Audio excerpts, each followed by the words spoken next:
Welcome to the 81st edition of Spooky Reviews from Spooky Ventures. This time around I'm looking at something very special. It's a 5-disc set from Arrow titled Enter the Video Store, Empire of Screams.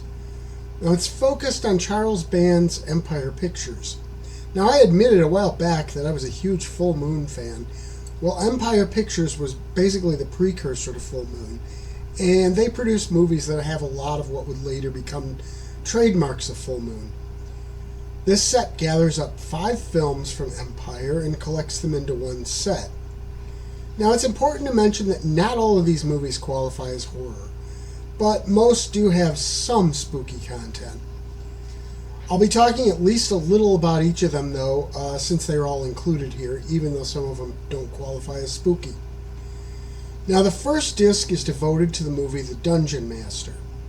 While that film is more or less a modern retelling of an epic quest in the great classic mythology tradition, it is essentially a merging of science fiction and fantasy.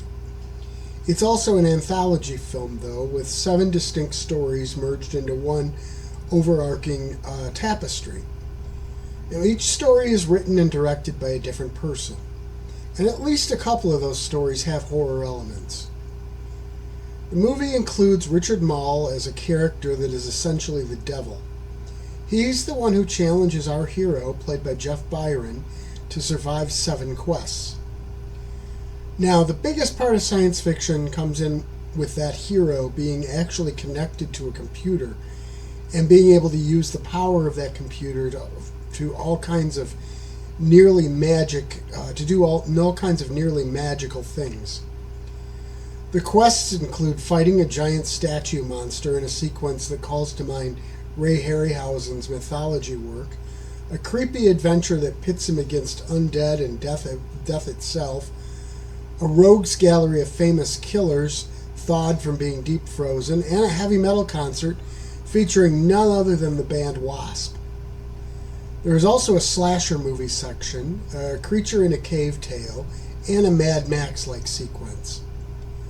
The movie has some moments where the effects and things that the computer can do seem a little silly, but it's a fun film nonetheless.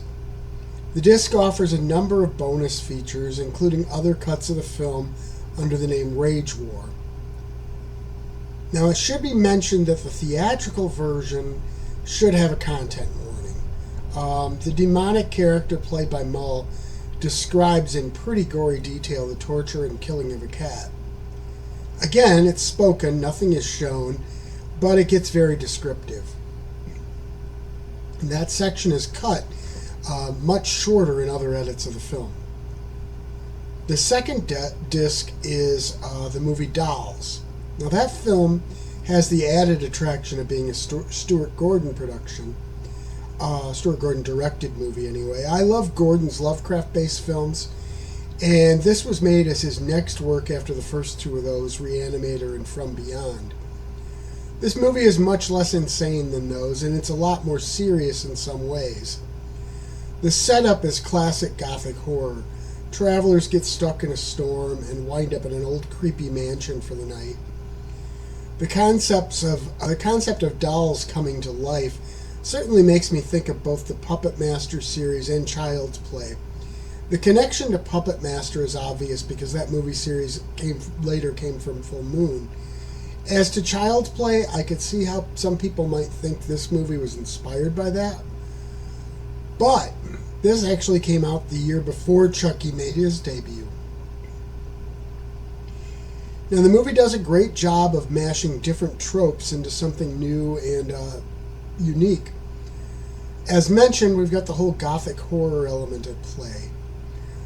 There is a dark fantasy or fairy tale concept here as well. Yet they put in enough gore and violence to earn it a real horror label.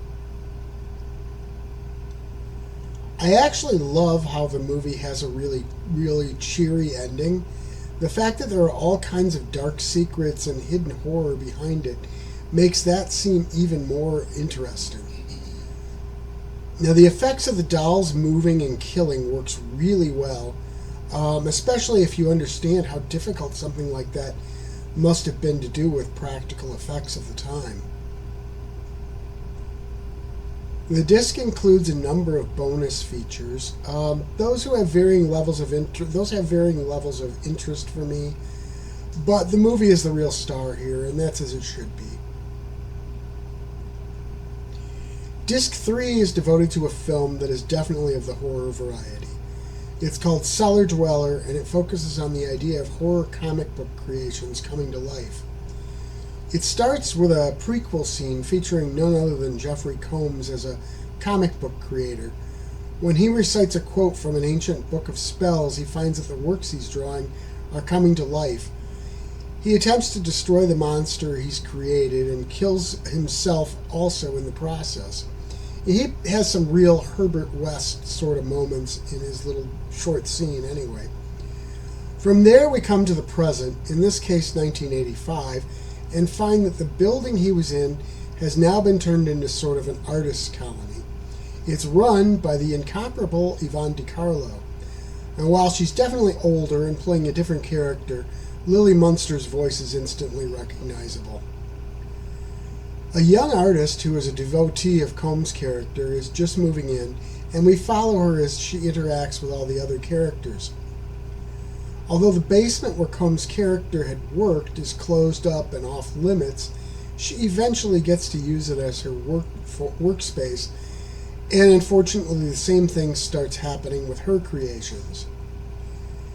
It's an enjoyable horror film that feels a little like Creepshow in terms of tone. I found myself wishing that it was a little darker and grittier, but it never felt boring. And this disc also comes with a number of bonuses, but none really grabbed me that much. The movie is, again, the gem of the disc, but really that's as it should be always. The film is also one of my favorites of this set. For the fourth disc, we get something called Arena. Now, it's one that's not really spooky at all. It's essentially a rags to riches boxing movie, but turned into a science fiction tale. Science fiction fans should find a few members of the cast familiar. We get Claudia Christian of Babylon 5 fame playing the manager, Mark Alamo, who plays Gul Dukat in the Star Trek universe, plays her villainous rival. Star Trek Deep Space Nine's Quark, Armin Shimmerman, plays his underling. Now, all the action takes place on a space station in some distant future. It almost looks like they decided to take the sort of gritty weirdness of the cantina scene from Star Wars and create a whole space station around that vibe. And the story is a bit of a mess, really, with far too much going on and not enough characters you really care about. Still, by the time we're drawn into the closing portion of the movie, it does get to be fun. This movie is definitely not up to the level of the rest in this set, though.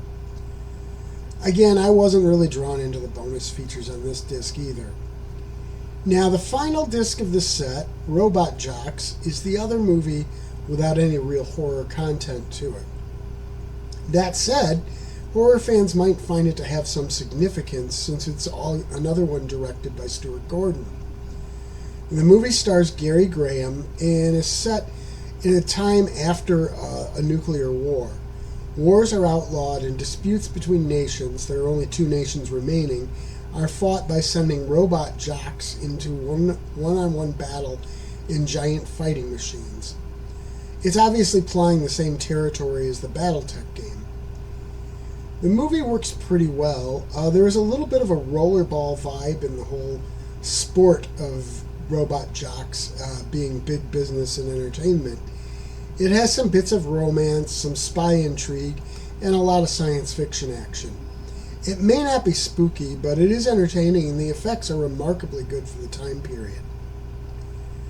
So, to sum it all up, this set really does give a nice snapshot of the type of movies Charles Band did with Empire before Full Moon. It's not all spooky, but there are at least a couple effective horror films in the bunch, and it does manage to keep the viewer entertained across all 5 discs. Spooky Ventures is the home for spooky content and spooky merchandise on the web. Check it out today at spookyventures.com. And remember, always keep it spooky.